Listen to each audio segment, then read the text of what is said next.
My husband and I told our relatives a few years ago we wanted to buy a country house by the lake. Almost everyone lives in apartments in our country, so our families were very happy. My mother immediately decided that she wanted to arrange a vegetable garden in the yard of this house. My husband's sister said it would be a great place to take her children for the summer. My sister started fantasizing about family picnics. My husband's brother joked that it would be an excellent place to get intoxicated on weekends. We were both terrified. We didn't want any of this. We wanted to have a place where we could feel truly at home, where we could rest, where we could arrange everything to our taste, where there would be peace and quiet and no family squabbles, where we could raise our future children.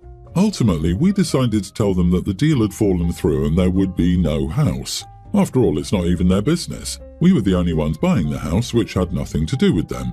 We didn't have to tell them. We only told the truth to our best friends, whom we were sure wouldn't spoil anything. The house is beautiful, and my friends and I often go there on weekends. 2 years had passed, and my sister found out about the house by accident because one of my friends posted a photo from there. Now our family are furious and call us greedy. Many of the relatives don't want to talk to us until we give them the address. My mom even asked for spare keys. This is exactly the hype that we tried so hard to avoid. I don't think I'm an idiot, but my husband is starting to hesitate about what we should have done. So, am I the idiot for lying to my family for 2 years that my house purchase DMOP? Think of all their plans for a house that's not theirs. Then look at the beautiful home you've created and picture it being ruined by greedy and entitled relatives. That should strengthen your resolve to keep them at arm's length. Not the idiot, and neither is hubby unless he gives in to their demands. Your relatives suck, though. Everyone's the idiot here. Your family, for obvious reasons. As lovely as having a place to go to get away from it all and visit family, it's rude to just start making plans for someone else's home. You need to learn to stand up to your family, OP. Lying about having the house was never going to work in the long run. They were going to find out eventually. You could have handled it better. It's wild that you thought it would be better to lie about buying a house rather than having a conversation that sets clear boundaries. I have a parent where it's just easier to lie about anything because he always has a comment or criticism about everything. I don't know what this person's family is like, but from my perspective, I can almost understand just lying to eliminate all that extra unneeded stress. I mean, is it the best choice? Definitely not, but I get it. OP, if you really want to mess with your mum's head and prove the point even further, try this. Give your mum some random key you have lying around and give her an address that doesn't exist that is several hours' journey from where she lives. Tell her she cannot go without your permission. Then, see what happens when she tries to sneak into your place without asking first. First, the place won't be there, and she'll be really angry about the wasted journey. She'll know you messed with her, but if she says anything to you, she'll be showing herself up for not respecting your boundaries. She really ought to keep her mouth shut and just swallow, but you can be sure she'd blow up at you because she won't be able to stand for you making a fool of her. Somehow I doubt you'll do it, but it's fun for you to have in your head as you tell her no.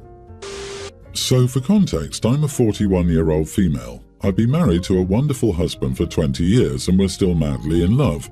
Due to mental illness, my husband can't work, so I'm the breadwinner in our family. This works well. I got a high-paying job, don't have overtime, and mostly work from home. My husband is our homemaker, and seriously, he's excellent at it. Last year I bought us a new house with a big garden. We have quite a high fence around our property, so looking into our house isn't easy. You'd have to stand on your toes to peek over the fence. One of our neighbours, let's call her B, is incredibly nosy. When we moved in, she was the first to show up, not to help, but to gossip about other neighbours and warn us not to trust them too much and things like that. 2 months ago, my husband's best friend lost his job, together with his wife, who thought that a jobless man who couldn't provide didn't deserve her. The poor guy struggled enormously with bills, divorce and an upcoming depression, so my husband and I decided to get him out of this situation. We have a spare bedroom that we wanted to turn into a gym room, but the room is still empty. So we offered this room to our friend without asking for rent or any contribution, just to help him be able to breathe again and focus on the future without having to worry about rent, bills, etc. The divorce is nasty enough. The poor guy doesn't need more stress. It works out well. He's a very nice guy and doesn't demand things from us. He's just happy to have a safe space to heal and get back on his feet. We do things together, but he also stays happily in his room when my husband and I want to be alone. When I was grocery shopping a few days ago, I met some neighbours who gave me weird looks, which confused me. Since I'm not the type to brush things off, I stopped and asked what the problem was. B had been snooping around our house and spreading nasty rumours in the neighbourhood. That I lived together with 2 men and the men in my house change. She even called it openly a whorehouse since she rarely sees me go to work and my husband never goes to work. She spread in the neighbourhood that I must earn my money on my back. Otherwise I couldn't afford such a nice house. I was livid and told my neighbours on the spot what was the truth, and then I left, too worked up to focus on groceries. Now in the parking lot I saw B. In my fury and rage I stormed up to her and started screaming. I told her that whoever I invite into my house is none of her business and to stay the heck away from us. My family is not her concern. If she ever badmouthed me again, that wouldn't go well. Then I simply left, not wanting to hear any word from her. Now, some of my friends think I massively overreacted, while others think I was just protecting my family and friends. Gossip can hurt badly too, so am I the idiot?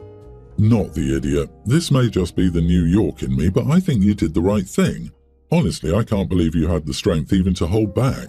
Because I think what you did was mild. People are too comfortable now to talk about others because there are no consequences. So I'm glad you stood up for your family. The Louisiana in me would have probably punched her in the nose. OP, don't waste the opportunity to mention to any neighbours that she starts all these rumours so no one knows what she's busy doing. Tell them everything she said about each of them. Make it up. Make it outrageous. Turn her into the pariah. But you should tell your other neighbours what B told you about them.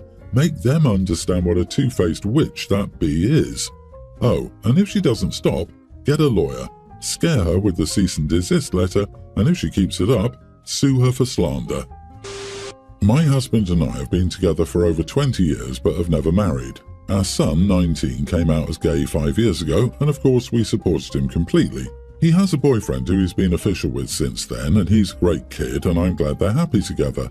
Now here's the issue. My father-in-law is a very old and very phobic man. He doesn't have social media, so keeping him from finding out about our son being gay wasn't hard. He's leaving my husband and son each more than $500,000 when he dies, and I know for sure he wouldn't leave this money once he finds out our son is gay. So, with the wedding coming up, we told our son his boyfriend couldn't come. He tried to argue that he could just come as a friend, but we have said no to that. We're worried our father-in-law would catch them holding hands or being cute with each other, and that would be that. Our son is now refusing to go to the wedding and even said if his boyfriend can't come, he'll go nuclear and just tell his grandfather. We've tried to explain that he'd be throwing away so much money, but he doesn't care. Am I the idiot? Well, that's a huge mistake. I would certainly take $500,000 to skip a wedding. You are not the idiot. But why are you suddenly so concerned about getting married now after waiting so long? You've waited this long to get married. Just wait until the old man dies and the family you like can come to the wedding. Problem solved. Boy, I'd take $20 to skip a wedding, but I'm an introvert. They're both nearing retirement age. If one dies, the other won't be out of a house or money. I'm guessing it's marriage for next of kin rights and ensuring you take care of each other in retirement. Your son is 19 and high on righteousness and moral superiority. $500,000 for someone his age is life-altering. It's a college degree without debt. It's buying a house outright in many areas, or the difference between paying off your mortgage in 10 years instead of 30. Is your father-in-law an idiot? Of course he is. Does pandering to his prejudices suck? Of course it does. The best revenge your son can have on the old bigoted bastard is to one day start a tradition of saying, "Thanks, Grandpa," every morning when he and his husband wake up in the house that Grandpa's money paid for. Why do you have to get a non-traditional relationship with kids out of wedlock for over 20 years, but the second you want to make it official, you have to shove your son back in the closet? It sounds like the money from your partner's father, not your father-in-law, you have to be married for that, is contingent on you two marrying. So you're selling your son's happiness for your gains. You are the idiot. Enjoy Shady Pines. And I just noticed that you called your partner your husband repeatedly in this story.